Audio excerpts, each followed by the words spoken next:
How every cartel boss died. Let's get into the video, man. I ain't gonna hold y'all up. Look at all the cartels. Is what we got? How many cartels we got? We got 12 cartels right here. Video, like it up, subscribe. We on road to 20K, man. Let's get right into it. I ain't gonna hold y'all up no more, man. Let's get right. Tony Tormenta.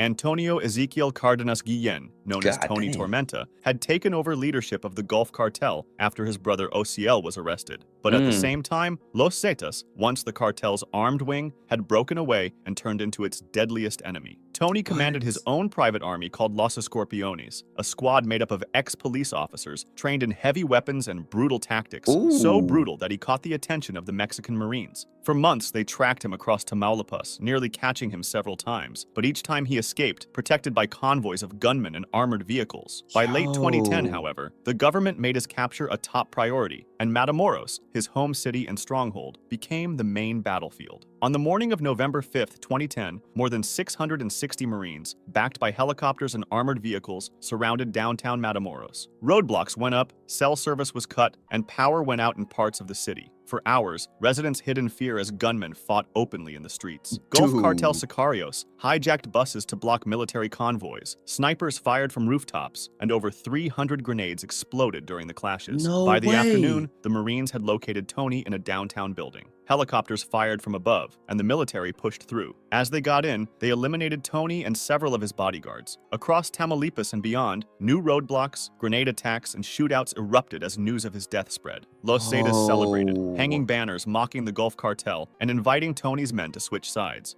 El Mexicano.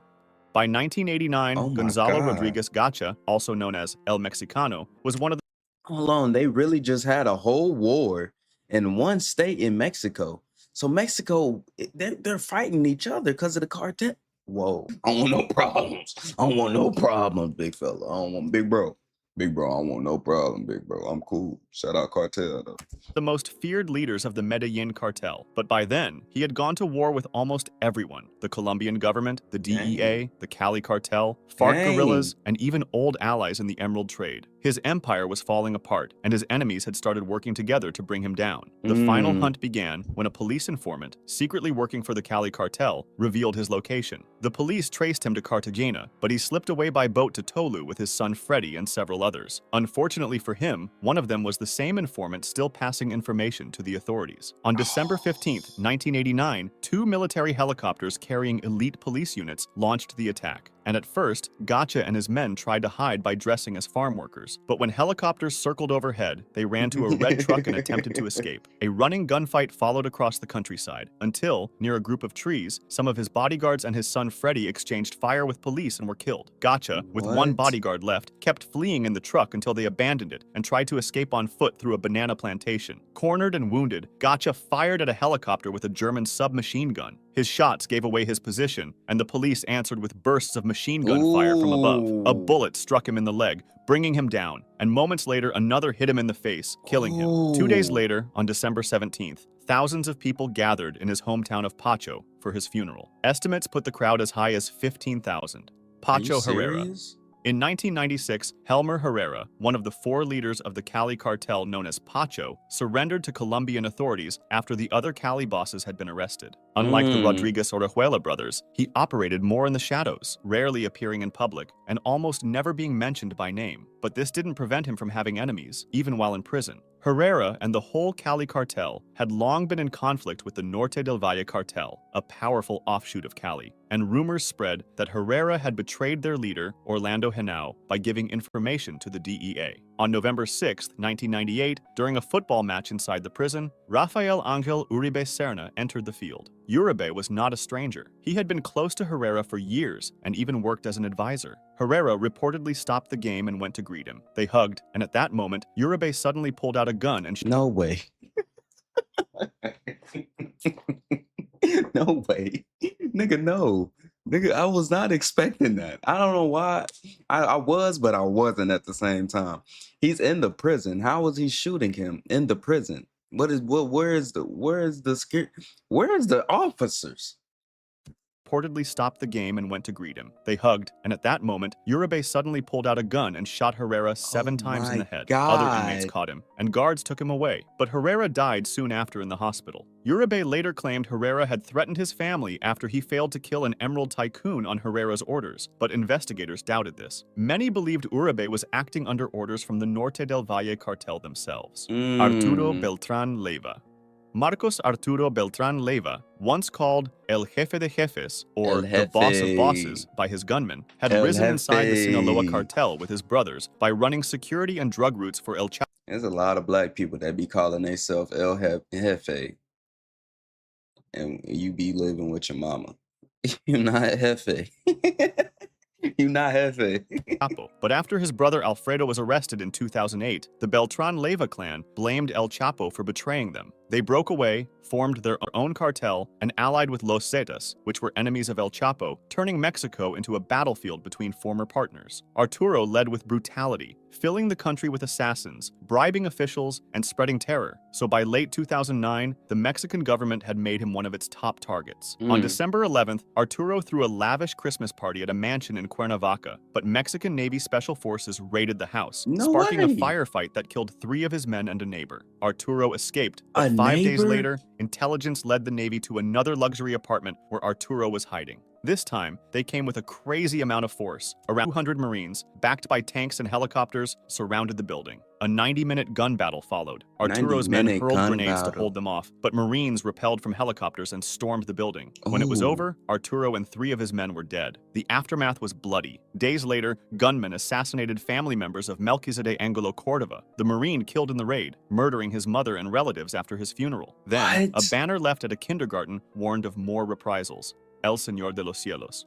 On July 4, 1997, Amado Carrillo Fuentes, known as El Señor de los Cielos, or Lord of the Skies, for the huge fleet of jets he used to move cocaine, entered a private hospital in Mexico City to change his face, and you'll soon understand why. By then, he was the most powerful drug lord in Mexico, head of the Juarez cartel, and worth an estimated $25 billion, but pressure against him was growing. Both U.S. and Mexican authorities were closing in, and ordinary Mexicans. So you telling me the U.S. and Mexico military Marines are coming after you? Bro, what in the world? 25 billion?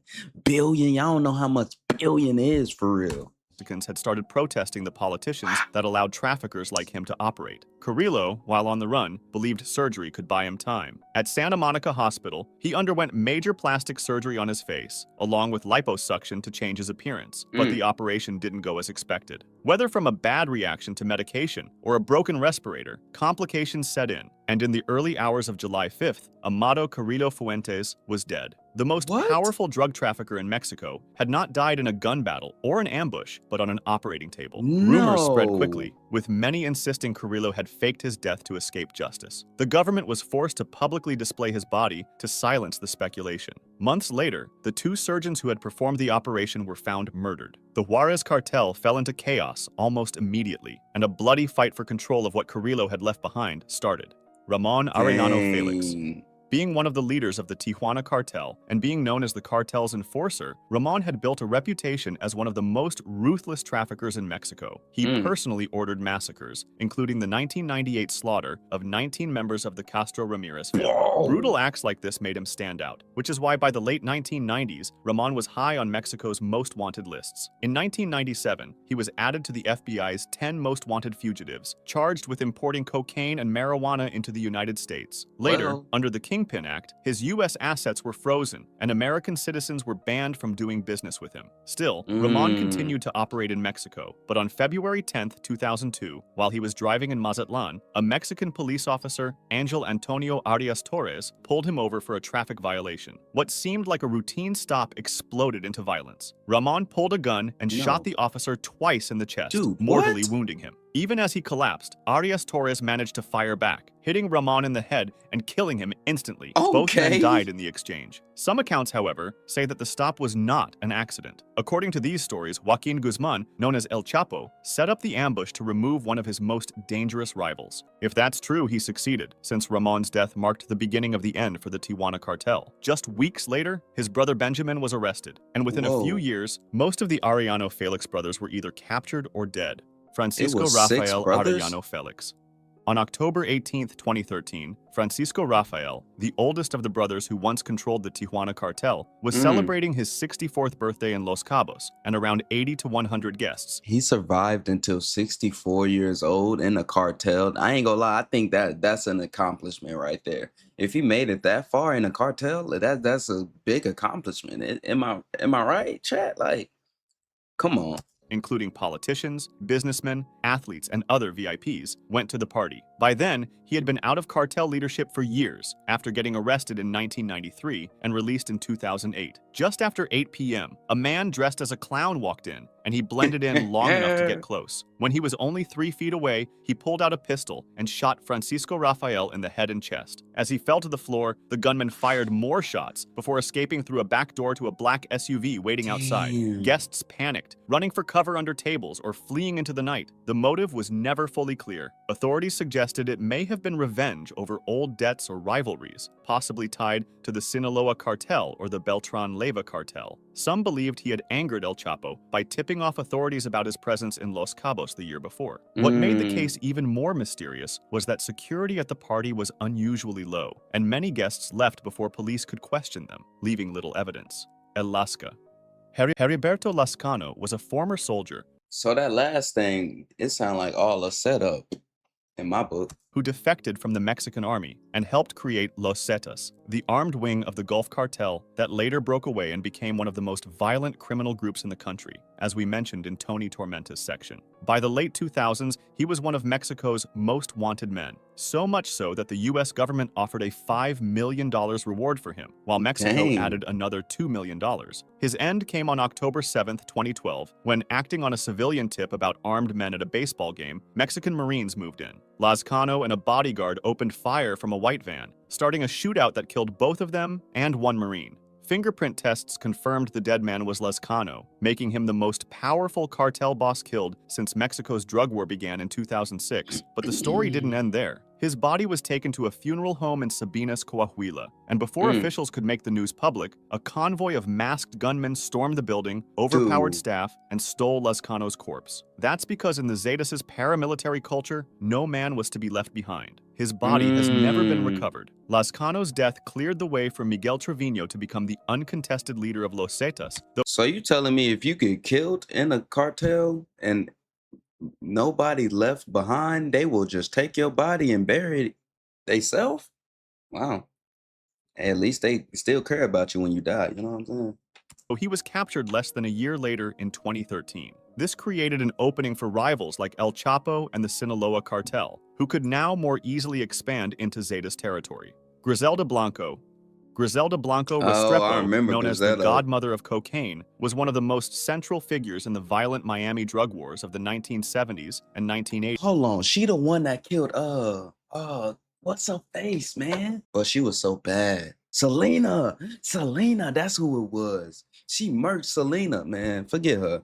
I don't even want to listen to this. From an early age, she was involved in crime. Stories claim that as a child, she kidnapped and even killed, and by her teenage years, she was already committing theft and fraud before moving into drug trafficking. At its peak, her empire was said to bring in $80 million a month, but Blanco was remembered more for her violence. She ordered hundreds of killings, including public massacres, and she was credited with popularizing motorcycle drive-by shootings that became a cartel trademark. Not even her Wow. family was safe, as she allegedly ordered the murder of her first husband, personally What? shot her second husband Alberto Bravo during an argument, and had her third husband killed after a custody dispute over their son, Michael Corleone Blanco, whom she had named after the character from The Godfather. In 1985, she was arrested in California by the DEA and released early in 2004 for health reasons and deported back to Colombia. In her later years, she was said to have turned to religion and lived as a born-again Christian. But on September 3rd, 2012, at the age of 69, while she was leaving a butcher shop in Medellin, a man on a motorcycle shot her twice in the head. She was basically killed in the same style of assassination she had once popularized in Miami.